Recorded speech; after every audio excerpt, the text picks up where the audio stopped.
अगर ये कह रहे हैं कि असदुद्दीन ओवैसी को तुमने धोखा दिया, तुमने असदुद्दीन ओवैसी को धोखा नहीं दिया। तुमने कोचा दामन के गरीबों और मजलूमों, नौजवानों को और मां और बहनों के पीठ में तुमने खंजर घोंपा है और कभी भी यहां की आवाम तुमको माफ नहीं करेगी। अगर हिम्मत है तो आज आओ, इस्तीफा दो, आज इस्तीफा दो। मैं इन चारों बेईमानों से कह रहा हूं, अगर तुम में हिम्मत है तो इस्तीफा दो। खुदा की कसम खाकर कह रहा हूं, तुम जब दोबारा चुनाव लड़ोगे इस्तीफा देकर, तुम्हारी जमानत नहीं बचेगी। है तुम में हिम्मत तो बोलो, नीतीश को आ जाओ, तेजस्वी को आओ, तुम्हारे लिए कैंपेन करो। ओवैसी अकेला खड़ेगा, इन सबसे मगर इस्तीफा नहीं देंगे, इस्तेसाल करेंगे। इनमें हिम्मत नहीं है इस्तीफा देने की। अरे तुम नहीं जीते, मजलिस की मोहब्बत में अवाम ने वोट किया। तुम नहीं, तुम्हारी जात नहीं जीती, सीमांचल की लड़ाई के लिए अवाम ने वोट दिया। तुम्हारे बाप की वजह से तुम नहीं जीते, सीमांचल के गरीबों की वजह से तुमको कामयाबी मिली। ये समझ गए कि इनकी जात बहुत बड़ी है, इनफरादियत बहुत बड़ी है। अरे याद रखो, असदुद्दीन ओवैसी को अगर आज पहचान मिली तो अल्लाह के फजलो करम से मजलिस इत्तेहादुल मुस्लिमीन की वजह से मिली। मैं मजलिस की वजह से हूं, अगर मजलिस नहीं मगर नहीं हूं तो मैं कुछ भी नहीं। तो इन लोगों ने समझ लिया कि हम बहुत बड़े हो गए। अरे तुम कभी बड़े नहीं हो सकते। तुमने कौम से गद्दारी की, सीमांचल से गद्दारी की, गरीबों से गद्दारी की। तुम छोटे थे और हमेशा छोटे रहोगे इंशाअल्लाह। मेरे अजीज दोस्तों और बुजुर्गों, ये चार के चार जब निकलकर लालू के घर पर गए तो किसी ने मुझे तस्वीर भेजाई थी कि ये चार के पैर में चप्पल नहीं है, नंगे पैर बैठे हैं। चार के पैरों में चप्पल नहीं है, नंगे पैर बैठे, और लालू उसकी औलाद के पैर में चप्पल है। ये तुम्हारी इज्जत है। अरे हम तो तुमको अपने कंधे पर बिठाया था। सीमांचल की जनता ने, सीमांचल की जनता ने तुमको अपनी आंखों का नूर बनाया था, अपनी पहचान बनाया था, मगर तुमको इज्जत रास नहीं आई। तुम चले गए, उसके पैरों में चले गए, तुम लालू के परिवार के।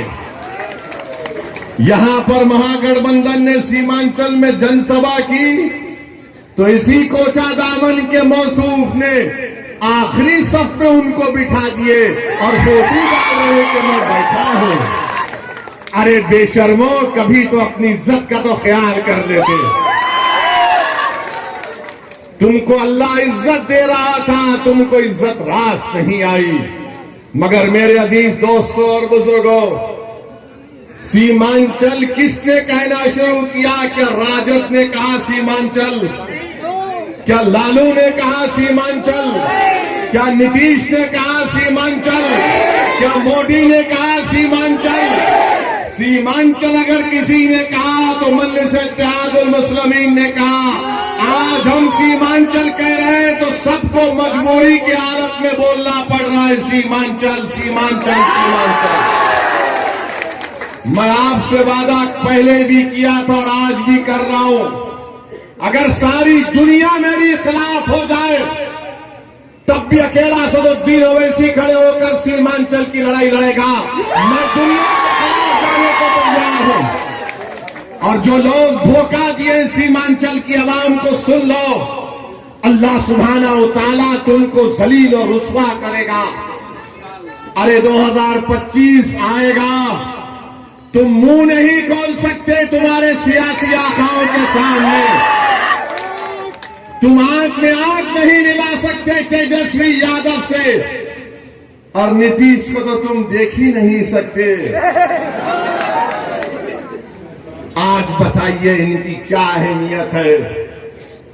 ये मीर जाफर और मीर सादिक की तारीख को उन्होंने दोहराया है।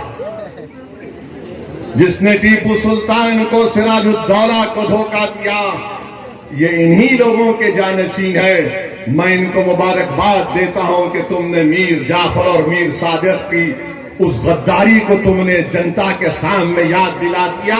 अब जनता जान चुकी है, अवाम जान चुकी है। ऐवान असेंबली में अगर कोई लड़ता है सीमांचल के लिए तो ये लोग मंत्री बनकर बैठ गए, अपनी गर्दन मोटी कर लिए, अपनी गर्दन को मोटी कर लिए, और मगर सीमांचल के बारे में बात नहीं कर सकते। अगर कोई जुल्म के खिलाफ आवाज उठाता है बिहार की विधानसभा में तो उसका नाम अख्तरुल ईमान है। अख्तरुल ईमान अकेला है, मगर मुझे यकीन है कि कोचा दामन में एक ही शेर काफी इनकी दौड़ में। अख्तरुल ईमान लड़ता है ऐवान में, अकेला है। 5-5, 6-6 मिनट की तकरीर अख्तरुल ईमान की उठाकर देख लो आप। अख्तरुल ईमान सच्चाई को बयान कर रहा है, हुकूमत से लड़ रहा है, सवालात पूछ रहा है कि उर्दू टीचर का क्या हुआ जब वो मासूम 8 साल के बच्चे को सीवान में पकड़कर जेल में डाल दिया गया। उसके गले में रस्सी थी, उस बच्चे का नाम रिजवान, 8 साल का बच्चा। ये जितने बिहार के विधानसभा में मुसलमान एमएलए जीत कर गए, क्या रिजवान तुम्हारा बेटा नहीं था इसलिए तुमने आवाज नहीं उठाई? 8 साल का रिजवान गले में रस्सी डालकर 1 हफ्ता वो अपनी मां से दूर रहा। उसकी मां पुकार पुकार कर कह रही है कि मेरा बच्चा बच्चा है। वो 16-17 साल का नहीं है।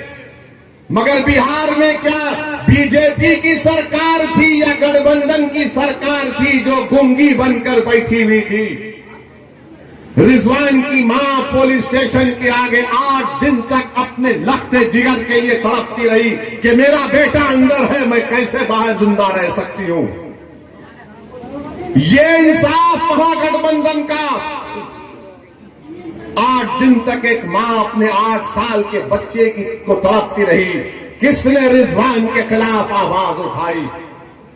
किसने रिजवान की तकलीफ को अपने बेटे की तकलीफ की तरह महसूस किया? किसने उस तड़पती मां के आंसुओं को समझा? वो मजलिस इत्तेहादुल मुस्लिमीन और असदुद्दीन ओवैसी और अख्तरुल ईमान थे जिन्होंने रिजवान के लिए आवाज उठाई। ये महागठबंधन के लोग क्यों नहीं बोले रिजवान के बारे में? अरे तुम बोलो ना रिजवान के बारे में, तुमने क्यों नहीं बोला? बोलो, इल्जाम लगाने वाले हम पर रिजवान पर नहीं बोले। वैशाली में गुलनार नाम की एक बच्ची, वैशाली में गुलनाज एक बच्ची का नाम था, उसको जला दिया गया। क्या गुलनाज के खिलाफ महागठबंधन का कौन सा मंत्री बोला? ये कोचा दामन का बेईमान जो भागकर तेजस्वी के पैरों में क्या गुलनाज पर बोल नहीं सकते थे? नहीं बोलेंगे। अख्तरुल ईमान वैशाली को गए, गुलनाज के बारे में बोला, ये कुछ नहीं बोल सके। फिर मॉब लिंचिंग हुई गाया में, छपरा में, समस्तीपुर में, ये नहीं बोल सकते। मॉब लिंचिंग हुई मुसलमानों की, ये नहीं बोल सकते। किसके खिलाफ बोल सकते हैं ये तमाम बेईमान लोग? मालूम आपको किसके खिलाफ इनकी जबान चलती है? गुलनाज पर नहीं बोलेंगे, रिजवान पर नहीं बोलेंगे, बेगूसराय समस्तीपुर के मॉब लिंचिंग पर नहीं बोलेंगे। किसके खिलाफ बोलेंगे? ओवैसी के खिलाफ बोलेंगे। ये बी टीम है, वो फुला टीम है, ये उससे मिला हुआ है। अरे बेईमानो, तुम बुज़दिल हो, तुम मौत से डरने वाले हो, मैं मौत को अपनाने वाला हूं। तुम मेरे खिलाफ बोल सकते मगर तुम्हारी जबानें गूंगी क्यों पड़ गई? तुम रिजवान के बारे में नहीं बोले, गुलनाज के बारे में नहीं बोले, ये मॉब लिंचिंग के बारे में नहीं बोले, मगर इनकी जबान चलती है क्योंकि इनके जो सरों पर जो आका इनका बैठा है, इनका जो मालिक बैठा है, जो इनको पैसे देकर इनके ईमान को खरीद चुका है, जिनकी आंखों के सामने वो कठपुतली है, वो बोले गए बोलो इसी के ऊपर फौरन बोलना शुरू